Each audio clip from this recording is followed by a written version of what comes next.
Students, this is video number 15 of magnetic effects of current।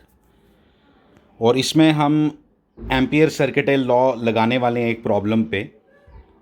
और उस problem के अंदर जो करंट डेंसिटी है वो वेरिएबल है। अभी तक हमने जितने क्वेश्चंस किए वहाँ पे करंट डेंसिटी हर जगह यूनिफॉर्म थी, कांस्टेंट थी। It is everywhere it was constant through out the cross section.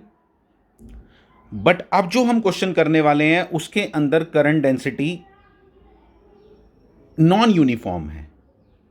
लेकिन जब भी नॉन यूनिफॉर्म होती है ना, मैंने पहले भी आपको इलेक्ट्रोस्टैटिक्स के अंदर बताया है कि जब भी नॉन यूनिफॉर्म होगी ना तो उसका रिलेशन गिवन होगा कि क्या नॉन यूनिफॉर्मिटी का भी रिलेशन होना चाहिए। नॉन यूनिफॉर्म का मतलब है, देखो,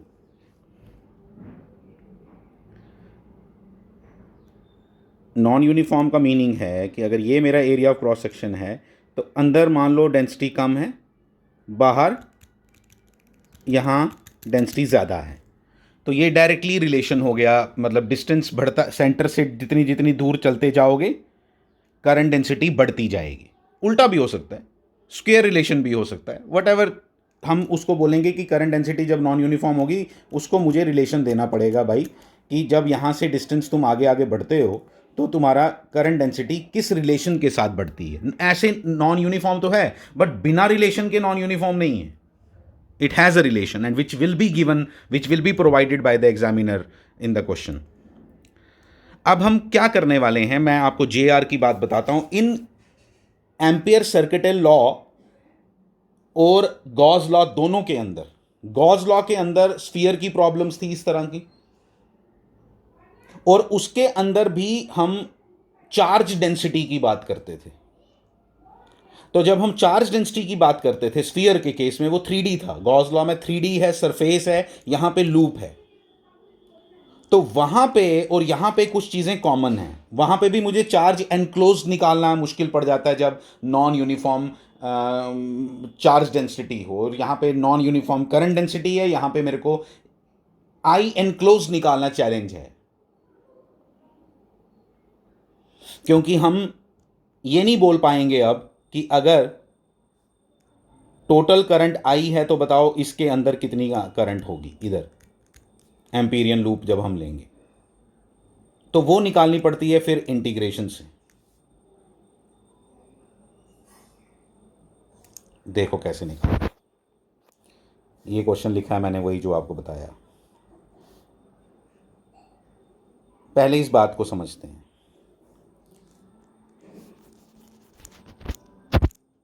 देखो मैं यहां बताता हूं आपको थोड़ा सा।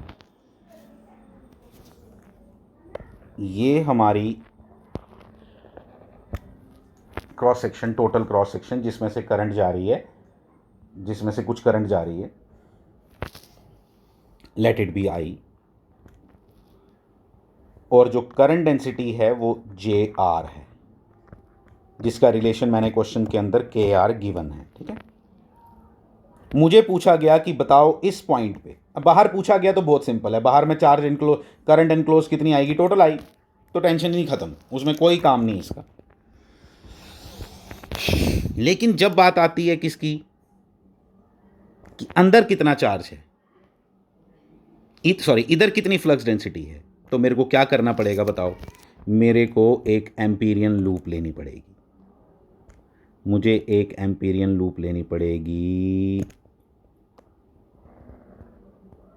ले ली। और मुझे फाइंड करना पड़ेगा कि अब इसके अंदर करंट एनक्लोज्ड कितनी है। अब इसके अंदर करंट एनक्लोज्ड कितनी है, उसके लिए मुझे इंटीग्रेशन लगानी पड़ेगी।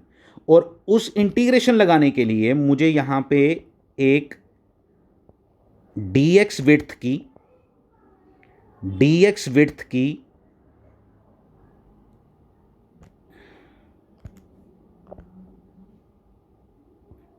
ये जो मैंने एक स्ट्रिप ली dx विड्थ की, dx is very very very very very small, dx width की एट अ डिस्टेंस x एक स्ट्रिप लेनी पड़ेगी। और मुझे बताना पड़ेगा कि ये जो स्ट्रिप है इसमें कितना चार्ज एनक्लोज्ड है। ठीक है, इस स्ट्रिप में कितना चार्ज नहीं, यहाँ पे हम करंट इनक्लोज्ड है, तो वो हम कैसे निकालेंगे? हम मान सकते हैं कि इस स्ट्रिप के लिए, क्योंकि ये बहुत छोटी स्ट्रिप है, कि करंट डेंसिटी यहाँ कांस्टेंट है और वो कितनी है? Jx, यानी कि कितनी? Kx। फाइन, x वैल्यू, क्योंकि x डिस्टेंस दूर है तो ये बता रहा है कि भाई r डिस्टेंस दूर हो तो kr होती है, तो हमने बोला x डिस्टेंस दूर है तो कितनी होगी? Kx। और kx को मल्टीप्लाई करूंगा किसके साथ? इस स्ट्रिप के एरिया के साथ, ये जो एरिया है ये वाला, और इस स्ट्रिप का एरिया कितना होगा? 2πx इसका circumference multiplied by dx।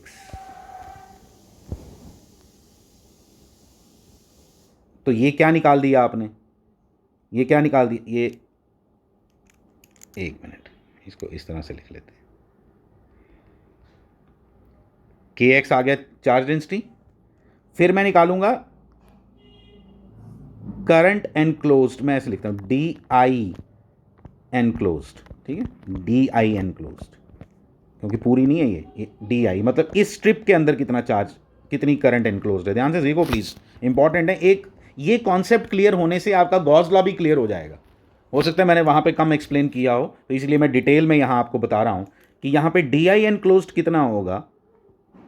Current density multiplied by area, क्योंकि हम यहां पे करंट डेंसिटी को क्या मान रहे हैं? कांस्टेंट, इस छोटी स्ट्रिप के लिए, तो मल्टीप्लाइड बाय एरिया कितना? 2πx dx। और फिर हम क्या करेंगे? हम इसको, हमने निकालना है आई एनक्लोज्ड कितने में?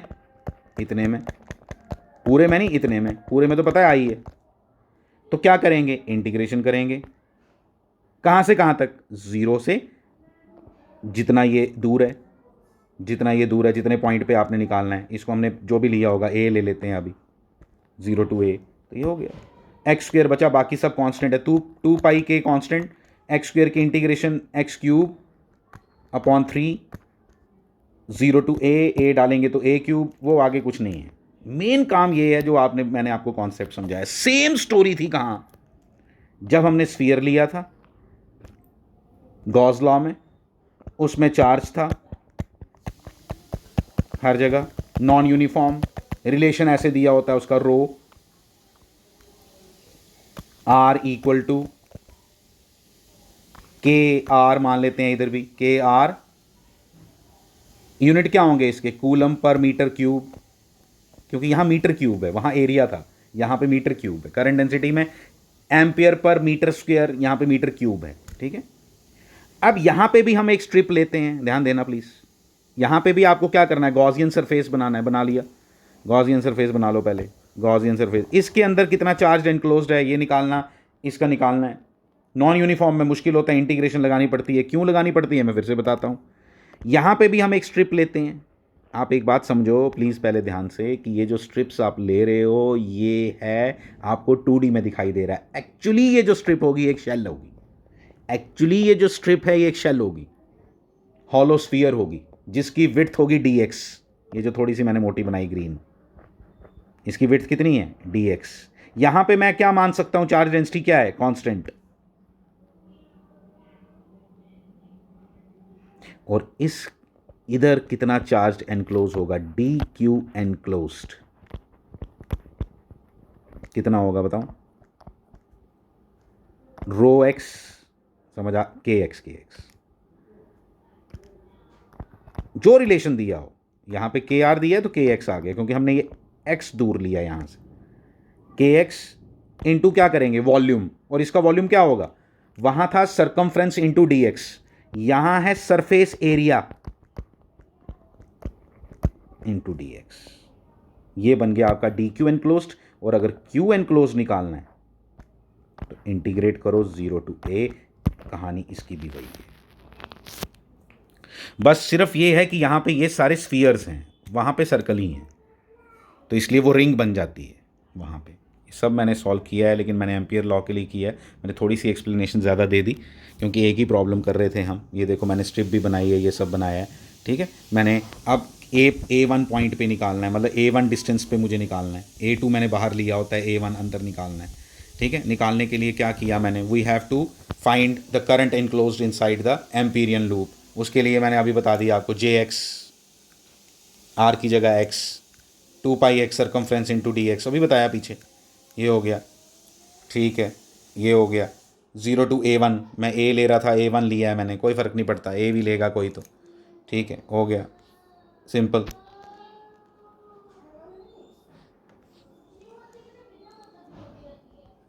अब इसके बाद b इंटू ए इंटू म्यू नॉट इंटू आई इन, तो आई इन अभी आपने पीछे निकाला,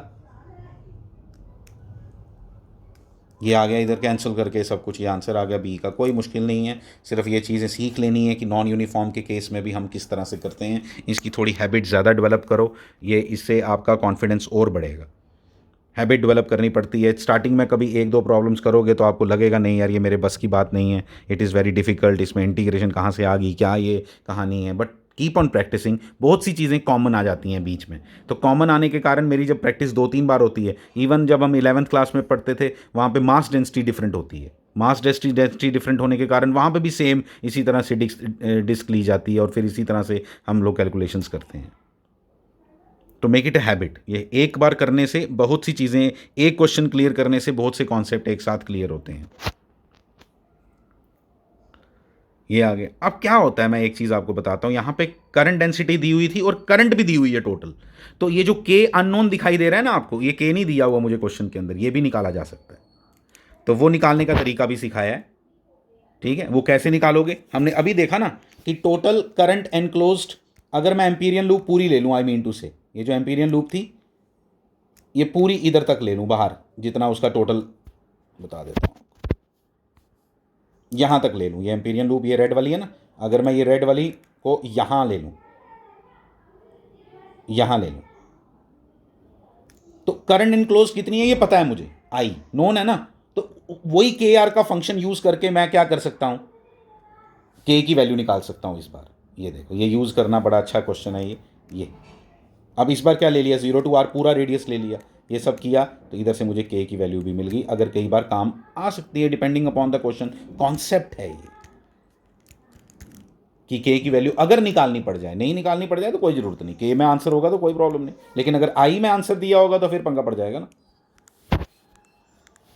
फिर हो गया ये, दैट्स इट। ये अच्छे से कॉन्सेप्ट क्लियर करो, अच्छी प्रॉब्लम थी ये। Thank you very much.